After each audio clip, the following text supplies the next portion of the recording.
What's going on, guys? It's Tyler Eggleston here, and I had a question from somebody in the group that asked, actually, which business should I start and how will I be successful?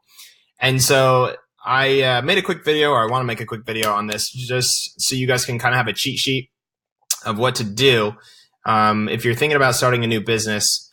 And so let me open it real quick. Okay, so this should answer that question for you, but obviously there's thousands of businesses to pick from. How do I choose one? Is it going to work out for me? There's a lot of questions that come up whenever you're trying to think of a business to pick. And so this sheet is what I use anytime I want to invest into a new business or I'm thinking about doing something like that. So let's just take, for instance, we'll go through these questions, but let's go ahead and just take a random business. So let's say a hair salon. Or a barber shop. That's a little bit better, a little more masculine. So let's go ahead and take a barber shop, and I want to go through this checklist and see if it's something that I would do. So is there a high or low capital investment for a barber shop?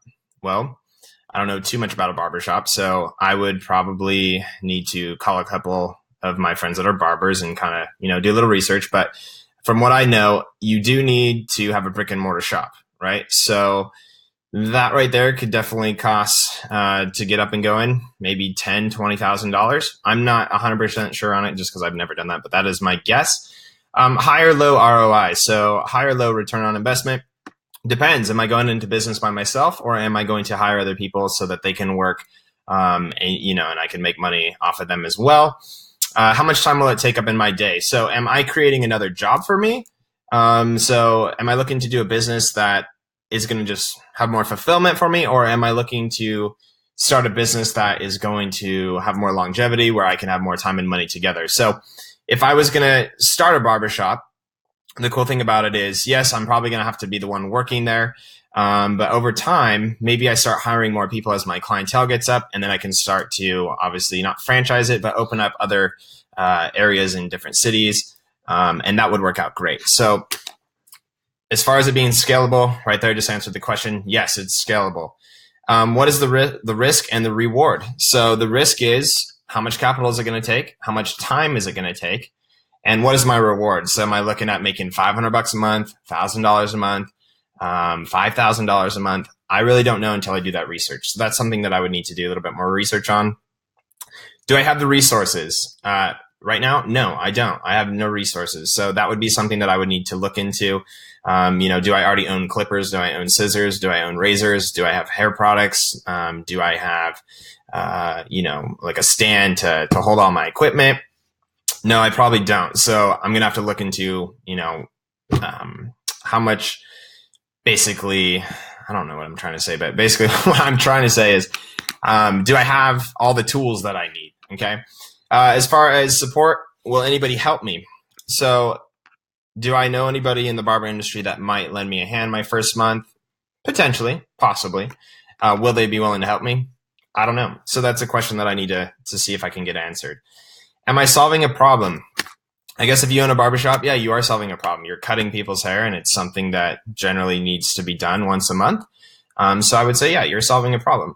And then, is this business or product that I'm offering a necessity or a want? So I guess it's kind of both in this circumstance.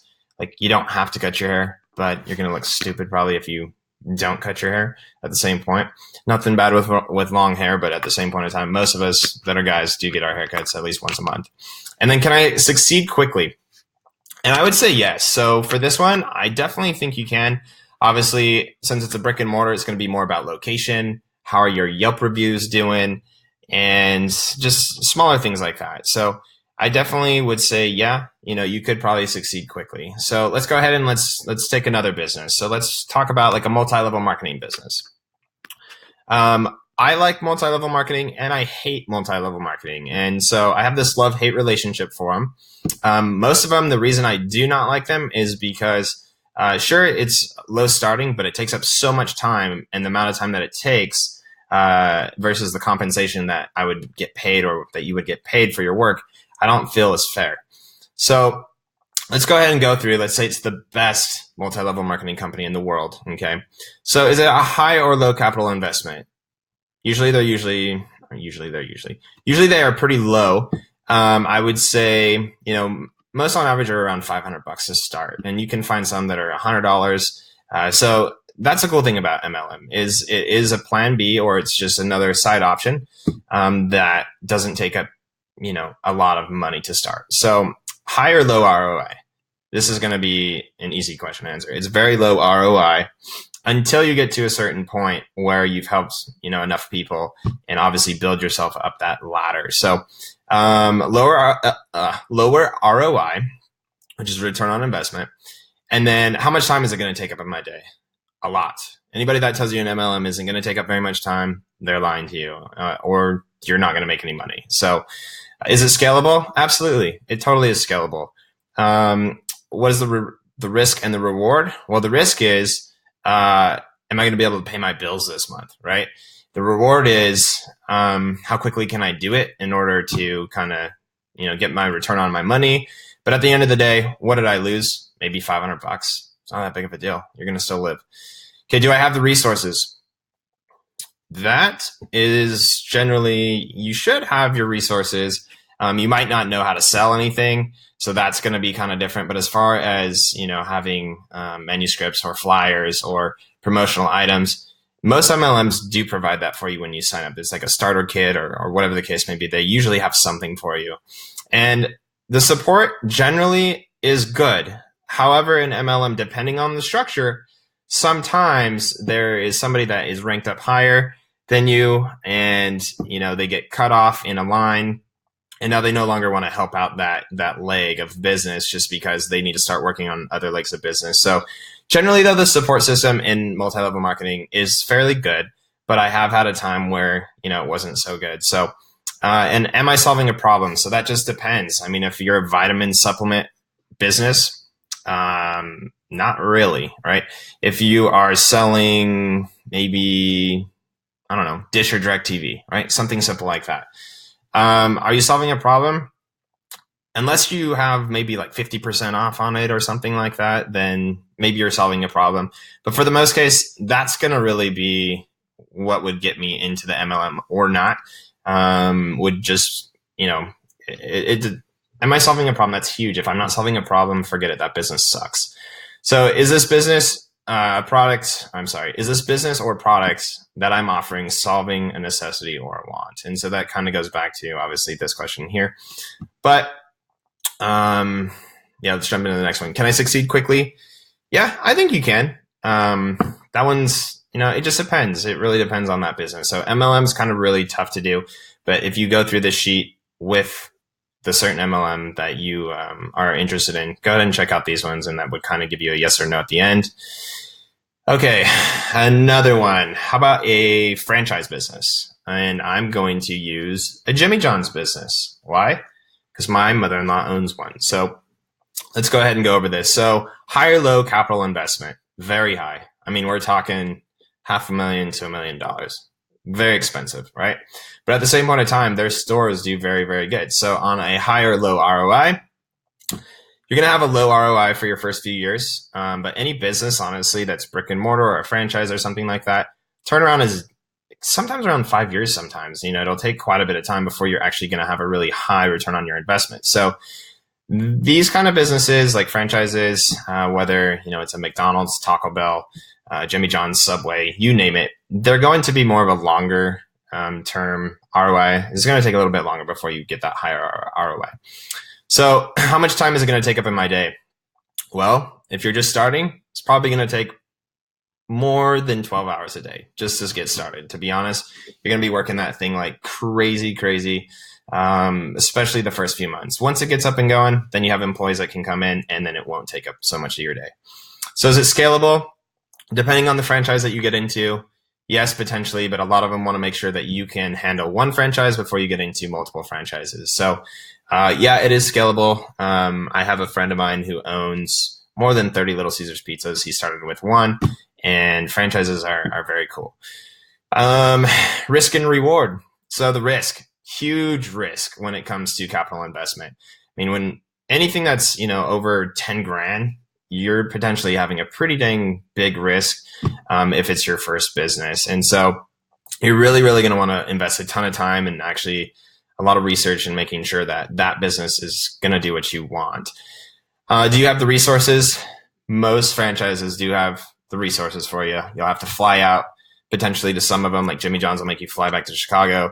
McDonald's will make you fly back to their headquarters. They'll just have you fly back to their headquarters and train you up to make sure that you're getting off to a successful start. So that is kind of the nice thing about a franchise, is it's already a proven business. So the risk on it is a little bit lower, even though the startup cost is high.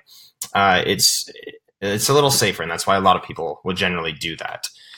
Do I have support, and will anybody help me? Yes. Am I solving a problem? Yeah. Everyone's got to eat, right? So if it's a franchise where people need to eat, you're definitely solving a problem. So that's something that is more of a necessity rather than a want. We all have to eat. And then can I succeed quickly? I think you can. Yeah. With a franchise, it's well established. It's not just your mom and pops, it's not called Tyler's Subs, right? Nobody would know what the heck that was. So yeah, you can. And then I'm not trying to sell you guys on social media marketing, but I do kind of want to talk about internet marketing or e-commerce, or, kind of the more millennial style new businesses that are popping out. And so when I started my social media marketing business, it was more actually just first lead generation. That's all I was doing, was generating leads for myself. I was selling solar, and I wanted to stop knocking doors. Knocking doors sucks. Anybody that's done it, knuckles to you. But it's not something that I recommend doing for a long time. Definitely maybe a year or two. That's it.